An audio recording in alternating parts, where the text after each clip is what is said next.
Buenas tardes. Vamos a dar inicio a la segunda jornada de las actividades de esta edición número 11 de la jornada de la Sociedad de Infectología de Córdoba. Tengo el gran placer y el gran honor de presentar al doctor José María Gatell. Él es jefe de enfermedades infecciosas del Hospital Clínic de Barcelona. Es profesor de medicina de la Universidad de Barcelona y desde mayo del 2018 es director médico senior global para VIV Healthcare. Doctor, es un gran placer contar con usted en estas jornadas y adelante. Muchas gracias por tus amables palabras. Es un placer. Hubiera sido más placer todavía si hubiera podido estar físicamente en Córdoba, pero las circunstancias son las que son, ¿no?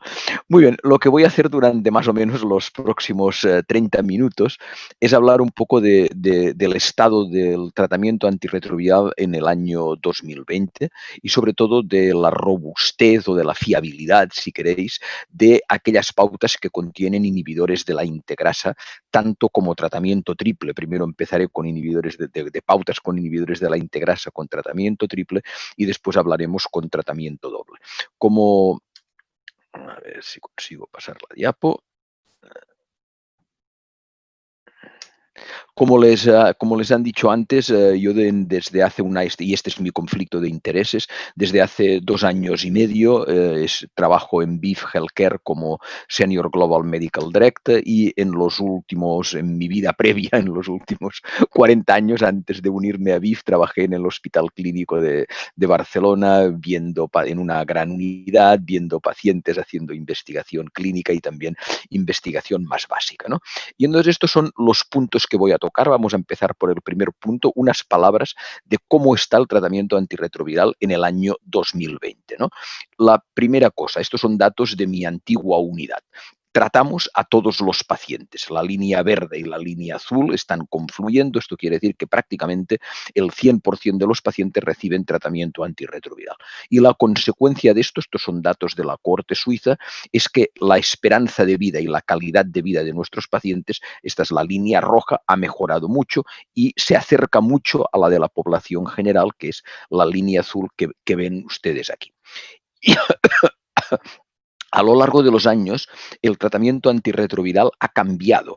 Simplemente quiero que se fijen en los colores de estas barras, que es cómo ha evolucionado el tratamiento antirretroviral desde el año 90, en los últimos 30 años, ¿no? Simplemente fíjense que el color de las barras ha cambiado mucho. Esto quiere decir que hemos cambiado de pautas de tratamiento y la parte violeta de estas barras que ven aquí es la utilización de los inhibidores de la integrasa. La utilización de los inhibidores de la integrasa desde la introducción del raltegravir en el año 2008 ha ido creciendo y en el momento actual más del 50% de nuestros pacientes reciben inhibidores de la integrasa y la mayor parte de los pacientes inician ya el tratamiento con inhibidores de la integrasa. ¿De acuerdo?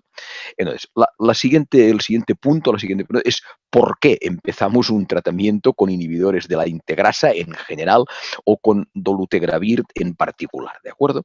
Y entonces nos tenemos que remontar un poco a la historia.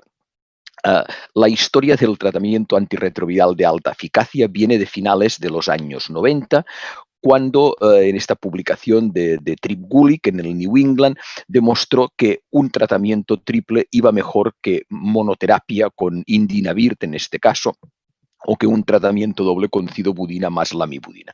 Esto era cidobudina, lamivudina más indinavir.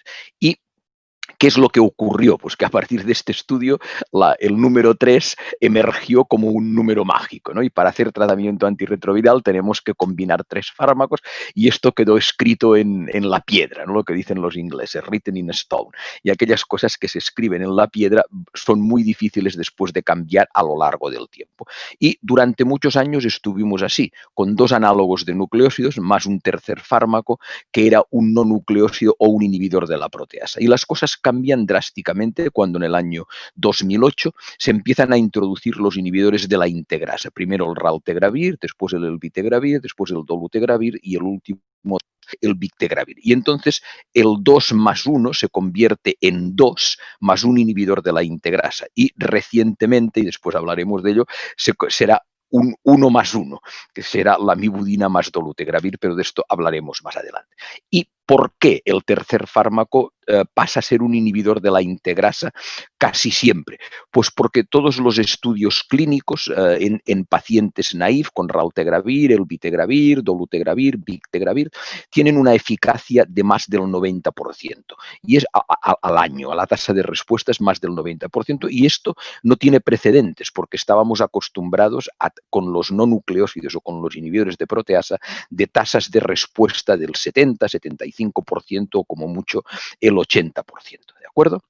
Entonces, estos son los 4 inhibidores de la integrasa que tenemos: raltegravir, elvitegravir, dolutegravir y bictegravir, y me voy a ir fijando en algunas propiedades, sobre todo del dolutegravir, comparadas con otros.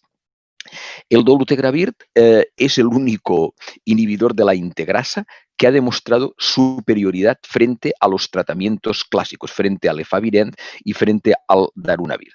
Tenemos muchos datos de vida real y sabemos que la barrera de resistencias es una barrera alta, ¿de acuerdo? Y vamos a ilustrar esto. Fíjense, en el estudio Flamingo, en el área y en el single, se demostró superioridad de las pautas triples con dolutegravir frente a los inhibidores de la proteasa, que era el estándar de tratamiento en aquel momento, como darunavir o atazanavir, o superioridad frente al efavirenz. El efavirenz tenía fama de ser un fármaco, los ingleses le llamaban never beaten. Nunca nadie lo había conseguido vencer hasta que viene el dolutegravir, vienen los inhibidores de la integrasa de segunda generación y demuestran una superioridad. Por tanto, hay estudios en pacientes naïfs que demuestran superioridad frente al estándar of care. No tan solo en los ensayos clínicos, sino también en la vida real. Y les pongo un ejemplo de Brasil, cuando la Organización Mundial de la Salud recomienda iniciar el tratamiento con pautas triples que contengan dolutegravir. Lo que se ve es que si como referencia tomamos el efavirenz y le llamamos 1, la eficacia de las pautas triples que contienen dolutegravir eran un 42% mejores, ¿de acuerdo? Y la otra cosa más importante, los pacientes que fallan con un inhibidor de la integrasa seleccionan o no seleccionan mutaciones de resistencia. Nosotros estábamos acostumbrados a que los pacientes que fallaban con una pauta que contenía un inhibidor de la proteasa potenciado no seleccionaban mutaciones de resistencia. Y nos llevamos la sorpresa muy grata de que las pautas triples con inhibidores de la integrasa de segunda generación, como podía ser como es el dolutegravir, estos son 3 ensayos que vemos aquí, tampoco los pocos pacientes que hacen un fallo virológico tampoco seleccionan mutaciones de resistencia. Por el contrario, los pacientes que fallan con inhibidores de la integrasa de primera generación, como raltegravir, o los que fallan con efavirenz, sí que seleccionan mutaciones de resistencia. ¿De acuerdo? Vamos a seguir con más propiedades. A un fármaco le pedimos que tenga el mínimo posible de interacciones para no tener que ajustar las pautas. Y en países donde la tuberculosis es frecuente, le pedimos que se pueda utilizar con rifampicina, que es el estándar de tratamiento de los pacientes con tuberculosis. Entonces, estos son datos de las guías europeas de hace un par de semanas, y como ven, la columna del dolutegravir es una columna muy verde, tiene muy pocas interacciones. El raltegravir también tiene muy pocas interacciones, el elvitegravir tiene muchos porque es un fármaco potenciado, y el bictegravir es una situación intermedia, pero tiene más interacciones que las pautas con dolutegravir o que las pautas con raltegravir, ¿de acuerdo? Y estos son los niveles de dolutegravir cuando se da 50 miligramos al día o 50 miligramos 2 veces al día. Vean que los niveles son mucho más altos, ¿no? Entonces, si damos 50 miligramos 2 veces al día con rifampicina, los niveles bajan, pero se parecen a los que obtenemos con 50 miligramos una vez al día sin utilizar rifampicina. Por tanto, dolutegravir, si duplicamos la dosis, se puede utilizar asociado con rifampicina para el tratamiento de la tuberculosis, ¿de acuerdo? Y entonces, finalmente, lo que le pedimos a una pauta de tratamiento es que sea bien tolerada, ¿de acuerdo? Y para ver la buena tolerancia me voy a fijar en 3 datos: el porcentaje de pacientes que interrumpen el tratamiento en la vida real y un tema que ahora es un tema, es el tema de moda en el momento actual, ¿no? La ganancia de peso. Y diré 2 palabras de esto. En primer lugar, estos son datos de la vida real. Esto es una corte española, por ejemplo, 557 pacientes con raltegravir, 300, 212 con dolutegravir. Y lo que ven es que las tasas de discontinuación del tratamiento para el raltegravir eran 3,6%, para el vitegravir 5% y para el dolutegravir un poquitín menos. Es cierto que los pocos que interrumpen el dolutegravir lo hacen por efectos sobre el sistema nervioso central, mientras que con raltegravir o el vitegravir la tasa de discontinuación es algo más alta y la razón es una razón variopinta, son diversos tipos de situaciones, ¿no? Muy bien. Y el siguiente tema, que es un tema, es un hot topic que dicen los ingleses en el momento actual, es la ganancia de peso. Probablemente el estudio ADVANCE, que es un estudio en pacientes naïf realizado exclusivamente en Sudáfrica, fue un poco lo que puso el tema en el candelero, ¿no? Este es un estudio con 1.000 pacientes naïf que toman truvada más efavirenz, truvada más dolutegravir o TAF, FTC más dolutegravir, ¿no? Y desde el punto de vista de eficacia, pues es muy equivalente en las 3 ramas, y la sorpresa fue que sobre todo en las mujeres, la rama que contenía tenofovir, alafenamida, FTC y dolutegravir tenían una ganancia de peso, esto es a las 144 semanas, a los 3 años, que era sustancial, que era bastante elevada y significativamente superior a la tasa de las otras 2 ramas, ¿no? Y entonces el tema de la ganancia de peso, pues es un tema que se coloca encima de la mesa. Y quizá la mejor manera de analizarlo es esta publicación del grupo de Paul Sachs, que analiza todos los ensayos clínicos que ha hecho Gilead en los últimos 10 años. Y lo que se ve es que en los pacientes que toman inhibidores de la integrasa ganan un poco más de peso que los que toman no nucleósidos o inhibidores de la proteasa, que los inhibidores de la integrasa de segunda generación, Victegravir y Dolutegravir, ganan un poco más de peso que los de primera generación y que las pautas que contienen tenofovir ganan también más peso que aquellas pautas que no contienen tenofovir alafenamida, ¿no? Y la ganancia de peso asociada a tenofovir alafenamida, asociada a TAF, pues la ven, por ejemplo, en este estudio de cohortes que es de la corte ópera de Estados Unidos. Este es el momento que se cambia de tenofovir fumarato a tenofovir alafenamida. Y entonces se acaba con esta diapositiva. Lo de la ganancia de peso es un efecto multifactorial, ¿no? La gente que empieza tratamiento gana más peso que la gente que cambia el tratamiento estando virológicamente suprimido. Los que tienen CD4 más bajos y cargas virales más altas ganan más peso. Con los inhibidores de integrasa de segunda generación se gana un poco más de peso. Con TAF se gana un poco más de peso. Las mujeres parece que ganan más peso y la población negra de Estados Unidos o de África también gana un poco más de peso. Hay que ir con cuidado en la interpretación de esto porque buena parte de la explicación probablemente es recuperar la salud o volver a la normalidad. Y no olviden que la obesidad o la ganancia de peso es una epidemia de la población general, posiblemente de magnitud superior incluso a la del COVID-19. Y por tanto los datos hay que interpretarlos y hay que compararlos con lo que está ocurriendo en la población general seguida el mismo periodo de tiempo. ¿De acuerdo? Muy bien.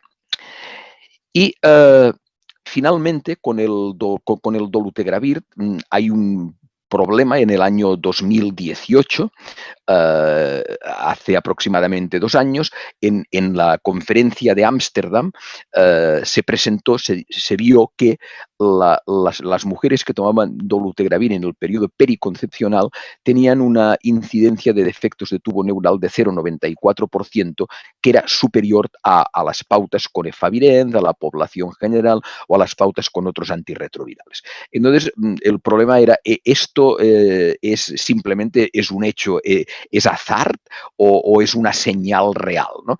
Cuando el denominador se aumentó, cuando se pasó de 400 y pico de mujeres a 1.683 mujeres, la tasa de incidencia bajó al 0,30%, todavía un poquitín por encima, pero sustancialmente más abajo, y los últimos datos que tenemos es que ha bajado del 0 al 0,19%. El límite inferior todavía está un pelín por encima de otras pautas de tratamiento antirretroviral o de la población general, pero con este bajón ya a 0,30% o a 0,19%, la Organización Mundial de la Salud ya recomienda o vuelve a recomendar la utilización de dolutegravir en las mujeres embarazadas, siempre, incluso en el periodo periconcepcional, siempre que estén bien informadas. Y también aquí les recuerdo que en el periodo periconcepcional solo tenemos datos con efavirenz, porque el efavirenz formaba parte de este estudio, formaba parte del SEPAMO,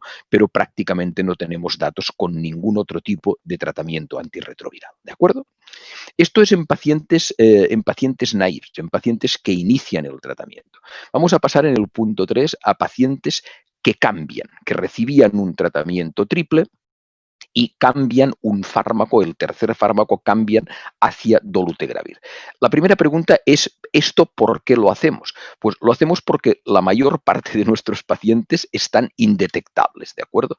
Y nuestra población, que es una población que envejece, tiene factores de riesgo tradicionales que hay que identificar y tratar, tiene un reservorio al cual no podemos hacer nada, y sabemos que tendrán que tomar tratamiento antirretroviral de por vida. Y este tratamiento antirretroviral de por vida es susceptible de ser optimizado. Y optimizar el tratamiento antirretroviral se puede hacer de varias maneras, y en los últimos años lo que más se ha hecho es cambiar un no nucleósido o un inhibidor de la proteasa por un inhibidor de la integrasa. Se empezó con raltegravir y los resultados fueron un poco contradictorios. Un estudio no pudo demostrar no inferioridad, otro sí que demostró no inferioridad, ¿de acuerdo? Y quizá para ilustrarles la situación les explicaré el estudio NIT 022, que está publicado en AIDS y en Clinical Infectious Disease. Básicamente eran pacientes que recibían un tratamiento triple con un inhibidor de la proteasa y que fueron randomizados a continuar con el mismo tratamiento triple con el inhibidor de la proteasa o a cambiar el inhibidor de la proteasa por dolutegravir. Eran pacientes que tenían más de 50 años y o un factor de riesgo cardiovascular superior al 10% medido por el score de Framingham. O sea, eran pacientes, era probablemente el tipo de población que más se podía beneficiar de optimizar el tratamiento antirretroviral. Desde un punto de vista virológico, claramente se demostró la no inferioridad, ningún tipo de problema, y desde el punto de vista de perfil lipídico se demostró una mejoría significativa de prácticamente todos los parámetros del perfil lipídico. Y esto no era exclusivamente un maquillaje, sino que cuando estos números se llevaban a las ecuaciones que miden el riesgo cardiovascular, se vio una mejoría significativa a las 48 semanas del riesgo cardiovascular. Y como les he dicho antes, los pacientes suprimidos, cuando cambian un inhibidor de la proteasa a un inhibidor de la integrasa de segunda generación como dolutegravir, ganan menos peso. Fíjense que la ganancia de peso al cabo de un año es de 0,8 kilogramos y después ya en el segundo año ya se estabiliza, mientras que la otra rama que no cambiaba, no ganaba peso, y al cabo de un año que cambiaba dolutegravir, pues ganaba 0,9 kilogramos. Esto es lo que les he dicho antes, que los pacientes naïfs ganan más peso que los pacientes suprimidos cuando se introduce un inhibidor de la integrasa de segunda generación. Una propiedad importante del dolutegravir, no de todos los inhibidores de la integrasa, pero sí del dolutegravir, es que tenemos datos en tratamiento de rescate. No tenemos datos en tratamiento de rescate con el vitegravir, no tenemos con victegravir, y tenemos pocos, alguno, pero pocos con raltegravir, ¿de acuerdo? Y con dolutegravir es importante porque hay 3 o 4 estudios que demuestran que se puede utilizar el dolutegravir como tratamiento de rescate. Esto eran pacientes, el estudio SWAN, eran pacientes que habían fallado a una pauta que contenía un no nucleósido, en general efavirenz. La recomendación que había hasta entonces era optimizar el tratamiento y cambiar el efavirenz por lopinavir, mientras que en la otra rama lo que se hizo fue optimizar el tratamiento y cambiar el efavirenz por dolutegravir. La conclusión es que prácticamente en todos los estratos del estudio la rama con dolutegravir demostró superioridad frente a la rama con lopinavir. El siguiente estudio es el estudio Sailing. Son pacientes que tienen resistencias a 2 o más agentes que no habían tomado nunca inhibidores de la integrasa y entonces se construye una pauta de rescate con dolutegravir o con raltegravir. Y la pauta de rescate con dolutegravir demuestra superioridad. Finalmente, uno se puede decir, bueno, pero es que todavía tenemos pacientes más avanzados que tienen más mutaciones y que incluso han fallado a inhibidores de la primera generación como el raltegravir. Y entonces en el estudio Viking lo que se probó es ver, oiga, si duplicamos la dosis de dolutegravir, podremos obtener mejores resultados. Desde el punto de vista de respuesta se ve aquí 1,5 versus 2,7 logaritmos y desde el punto de vista clínico en el estudio Viking 3 lo que se ve es que duplicando la dosis de dolutegravir en estos pacientes, que son pacientes muy complicados a las 24 o 48 semanas, se obtienen tasas de respuesta que son razonablemente buenas. Y el último punto que voy a tocar es cuál será o cuál ha sido ya o cuál es ya el siguiente paso. El siguiente paso es ver si el dolutegravir, que es un fármaco que tiene una barrera de resistencias alta, en lugar de combinarlo con 2 fármacos, lo podemos combinar solo con un fármaco y en particular les voy a hablar de las terapias dobles con dolutegravir más lamivudina. En primer lugar, para empezar, es el único fármaco con el que tenemos, es el único inhibidor de la integrasa con el que tenemos datos combinado con 2 fármacos en lugar de combinado con 3 fármacos. ¿Y en qué se basan estos datos? En pacientes naïf se basan fundamentalmente en los estudios Gemini 1 y Gemini 2, que tenemos ya datos a 3 años. Tenemos un seguimiento de 3 años. Los datos a 3 años han sido presentados ahora la semana pasada, esta semana que acaba, en el Congreso Virtual de Glasgow. Y esencialmente lo que se ve es que las tasas de respuesta a los 3 años son altas y son prácticamente idénticas con tratamiento doble y con tratamiento triple y lógicamente se demuestra la no inferioridad, ¿de acuerdo? Y esto simplemente es para ver que claramente pues, está demostrada la no inferioridad cuando se analizan de manera conjunta los 2 estudios Gemini a las 144 semanas, a los 3 años. Por estratos de CD4 y de linfocitos CD4 por estratos de carga viral y de linfocitos CD4 por encima o por debajo de 200, las respuestas son bastante similares, son prácticamente superponibles y lo que es más importante, existen en la rama de tratamiento doble 12 pacientes con fallo virológico confirmado, en la rama de tratamiento triple 9 y ninguno de los 12 y ninguno de los 9 selecciona mutaciones de resistencia. Esto era lo que esperábamos con el tratamiento triple y este 0 de 9 era esperado. Este 0 de 12 no era esperado, la gente pues estaba un poco ansiosa para ver lo que ocurriría y esto pues la interpretación de esto es que esta combinación doble tiene una alta barrera a las resistencias.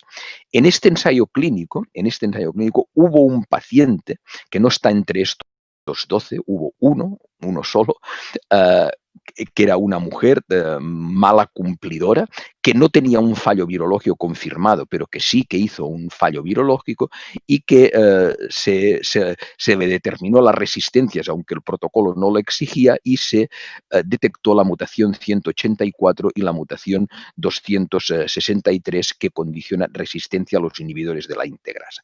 Entonces ustedes me podrán decir, ¿esto es la regla o es la excepción? Lógicamente esto es la excepción, esto es un paciente de entre un grupo grupo de más. Fíjense que el número de pacientes que hay aquí son 716 pacientes, es más la excepción y les recuerdo que en la gente que recibe un tratamiento triple con dolutegravir, por ejemplo, hay 4 de pacientes que se han expuesto a tratamientos triples con dolutegravir que son malos cumplidores y que han seleccionado mutaciones de resistencia. Y de todos los pacientes, más de 1000 que han naifs, son tratamientos que han sido expuestos a dolutegravir más lamivudina, a biterapia, solo hay 2 malos cumplidores que han seleccionado mutaciones de resistencia. Uno, el paciente del Gemini, que les he descrito, y otros en el estudio ACTG 5353, ¿de acuerdo? Con Bictegravir también ocurre. En Glasgow ahora, esta semana, se describió un paciente también que recibía tratamiento triple con Bictegravir, 2 millones de copias para empezar, 75 linfocitos CD4, una leucoencefalopatía multifocal progresiva, problemas de cumplimiento y se detecta 184 para la lamivudina y estas 2 mutaciones que condicionan resistencia al Bictegravir y que es cruzada a los otros inhibidores de la integrasa. De nuevo, este dato para el Bictegravir también es más la excepción que confirma la regla y no es la regla, ¿no? Son realmente muy pocos casos. Esto es en los pacientes naïf. Y en los pacientes suprimidos, ¿podemos optimizar el tratamiento antirretroviral pasando de una pauta triple a una pauta doble con dolutegravir lamivudina? Esta pregunta se aborda en el estudio Tango. ¿De dónde procede el estudio Tango? Creo que no hace falta que el nombre habla por sí mismo. Y eran pacientes con un tratamiento triple que contenía tenofovir a la fenamida, que se le randomiza 372 a continuar y los otros a pasar Tadobato, a pasar a dolutegravir más lamivudina. Teníamos datos a las 48 semanas y ahora tenemos ya datos tras 2 años de seguimiento.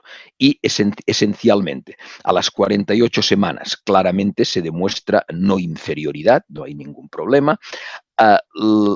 Había pacientes que fueron incluidos en el estudio con resistencias archivadas en el ADN proviral, pero esto no modificó las tasas de respuesta, o sea que para hacer un switching a dolutegravir más lamivudina no hace falta que hagan un test de resistencias en el ADN proviral. A las 48 semanas el perfil lipídico mejora de una manera sustancial, los niveles de resistencia a la insulina también mejoran de una manera sustancial. Los datos ahora que tenemos son datos a las 96 semanas y a las 96 semanas lo que también ocurre es que claramente se demuestra no inferioridad desde un punto de vista virológico. Solo hay un paciente que falla en tratamiento doble y 4 en tratamiento triple, y hay ningún fallo virológico confirmado con tratamiento doble versus 3 con tratamiento triple y ninguno de ellos selecciona mutaciones de resistencia, ¿de acuerdo? Desde el punto de vista de tolerancia, siempre que se introduce un tratamiento nuevo frente a una pauta que el paciente ya recibía y que está estable, pues hay un poco más de efectos secundarios, 6% versus 2%, pero en el segundo año de seguimiento, entre la semana 48 y la semana 96, la tolerancia es exactamente igual, prácticamente idéntica en las 2 ramas. Y existe una mejoría también del perfil lipídico y el resto de parámetros metabólicos ahora están pendientes de ser analizados. Por tanto, yo les diría que en resumen, las pautas con dolutegravir dobles y triples están como pautas preferidas en la mayor parte de guías internacionales.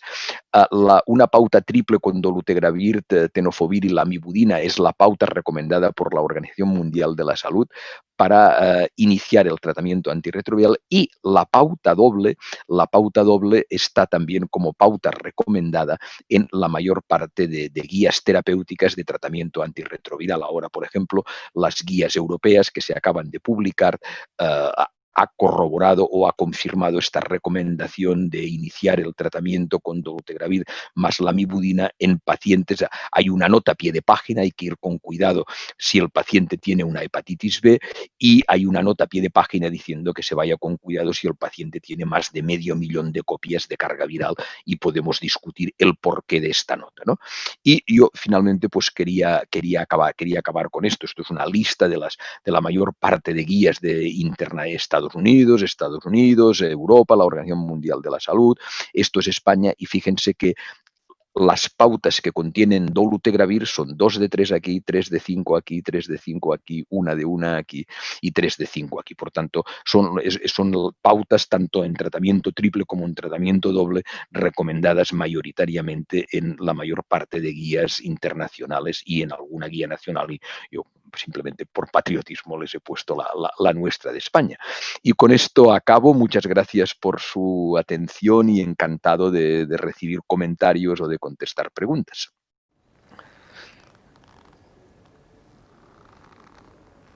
Bueno, soy la doctora Cambilargiu, un gusto tenerlos a todos acá y agradecerle tanto a la doctora Graciela Sadino como al resto de la organización, al doctor José María Gatell por su presentación, la verdad que impecable, y en 30 minutos tocaron los temas principales.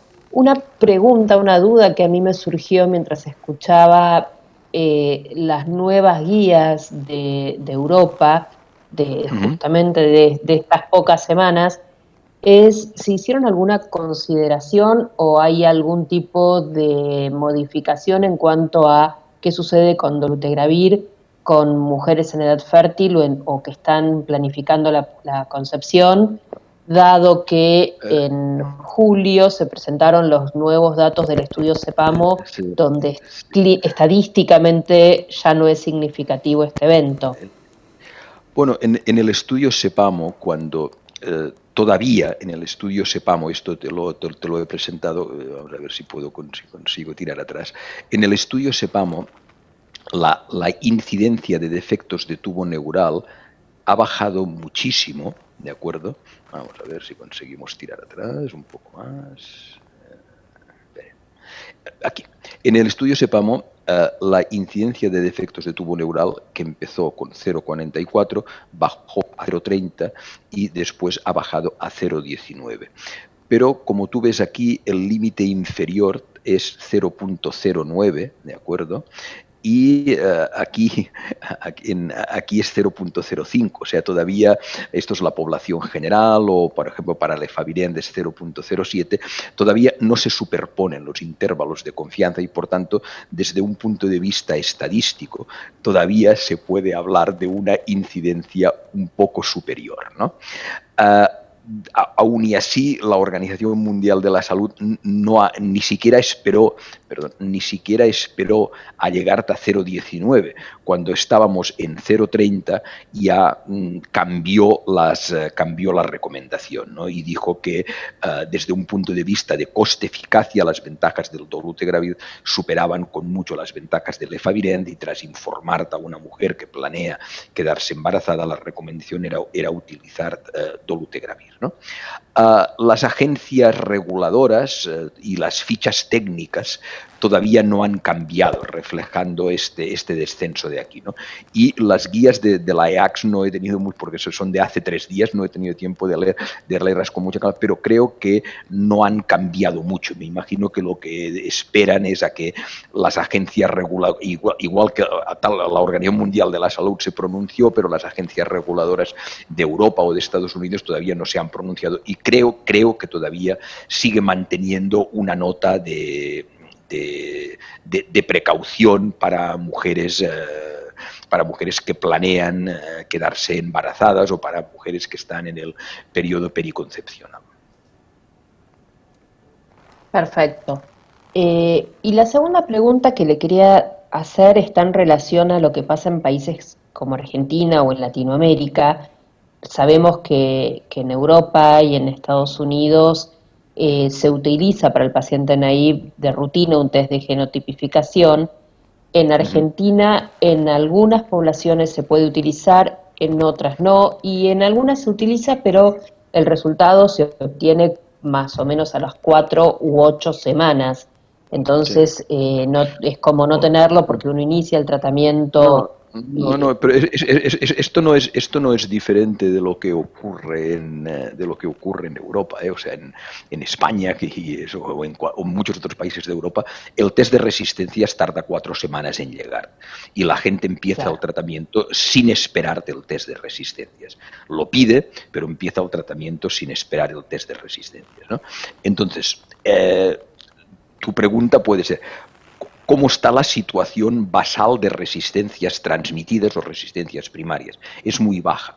Para los inhibidores de la integrasa prácticamente no existe, no hay resistencias primarias, y para la lamivudina, y esto incluye América Latina también, las resistencias primarias a la lamivudina son menores del 1%.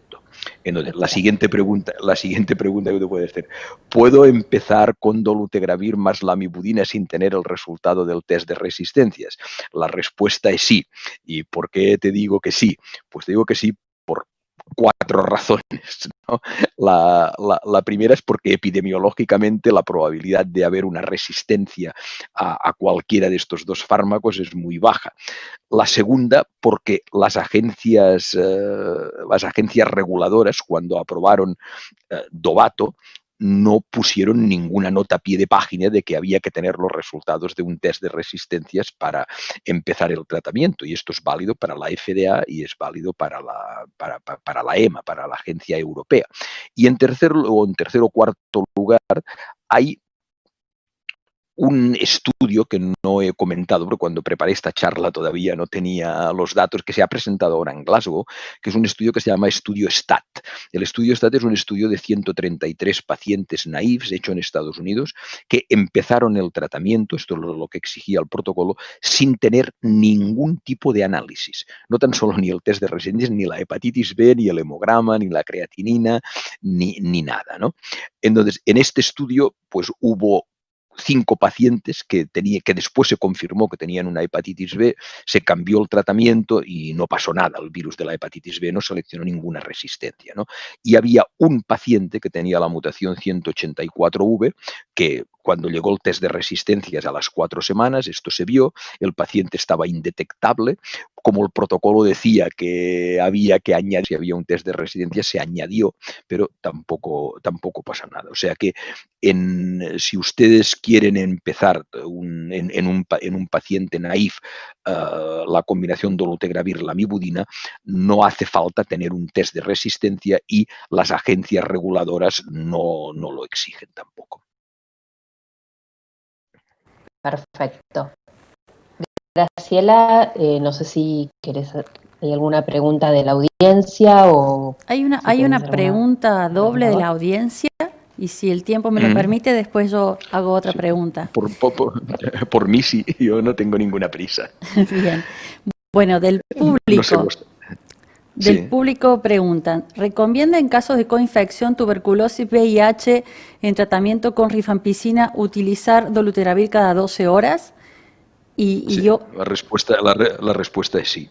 No es que convenga, es que hay que hacerlo así, porque si no los niveles de dolutegravir, los niveles de dolutegravir con rifampicina descienden sustancialmente, pero si se utiliza a doble dosis, entonces pasas a unos niveles como dolutegravir dosis normal sin rifampicina. Por tanto, y hay un estudio clínico que se llama Estudio Inspiring, que está publicado, y por tanto, si el paciente toma concomitantemente rifampicina, la recomendación es duplicar la dosis de dolutegravir. Excelente. ¿La interacción de metformina con dolutegravir es solo de esta droga o de todos los inhibidores de integrasa? Me lo debería mirarte en la web. Me parece, no sé, no me lo sé de memoria, perdonad. Si quieres me lo miro y te lo mando por mail, pero mira, las interacciones, o sea, nadie se las puede saber todas de memoria y para eso están las webs para mirarlo, ¿no? Para el caso del dolutegravir, pues lo que hay que hacer es reducir los niveles se puede utilizar, pero hay que reducir la dosis de metformina. Para los otros me lo miraré ahí. Pueden utilizar la web de Liverpool, que es gratuita, o hay una web en español que se llama Interacciones VIH, que está hecha en nuestro hospital, que además de ser gratuita también es en español, ¿no? O sea, tenéis que partir de la base de que ningún fármaco está al 100% libre de interacciones, ¿no? Y cuando se prescribe a un paciente más de un fármaco, y para el caso de los antirretrovirales pues siempre son como mínimo 2, a veces 3, y otros fármacos concomitantes, pues hay que entrar en las webs y mirarlo, ¿no? Ya digo, Liverpool, Interacciones VIH en español, Medscape tiene también una web, y la pregunta que me habéis hecho pues me la miraré y te la contesto por mail. Pero vamos, es muy fácil entrar en cualquiera de estas webs. Bien, y una última pregunta, que esa es mía.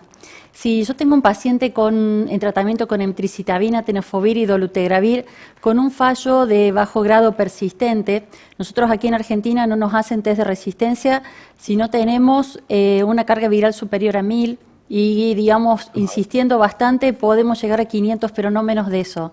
¿Sumaría en algo duplicar la dosis de dolutegravir? Mira, si el paciente tiene 2 determinaciones consecutivas por encima de 200 copias, este paciente hay que considerar que tiene un fallo terapéutico. Esto es lo que dicen todas las guías. Esto de los fallos de bajo nivel y todo esto es un poco una leyenda urbana. O sea, 2 cargas virales por encima de 200, esto se llama fallo terapéutico. Y hay que actuar como si el paciente tuviera un fallo terapéutico. Si te hacen un test de resistencias, pues perfecto, esto te ayudará. Y si no te hacen un test de resistencias, pues tienes que utilizar tu juicio clínico. Si no lo consideras un fallo terapéutico y no cambias el tratamiento, lo único que va a ocurrir es que al cabo de unos meses, pues en lugar de tener 400 copias o 350, pues tendrá 3.500. Y dentro de 4 meses más tarde, pues tendrá 35.000, ¿no? Es una mera cuestión de tiempo. Siempre que, ya te digo, siempre que sean 2 cargas virales consecutivas, porque si es una carga viral aislada, pues puede que sea un blip porque al paciente le han vacunado, porque ha hecho una infección por lo que sea, o porque ha tenido una infección vírica concomitante, etcétera, ¿no? Pero 2 cargas virales consecutivas por encima de 200, separados más o menos por un mes, esto hay que considerarlo fallo terapéutico, hay que manejarlo como un fallo terapéutico.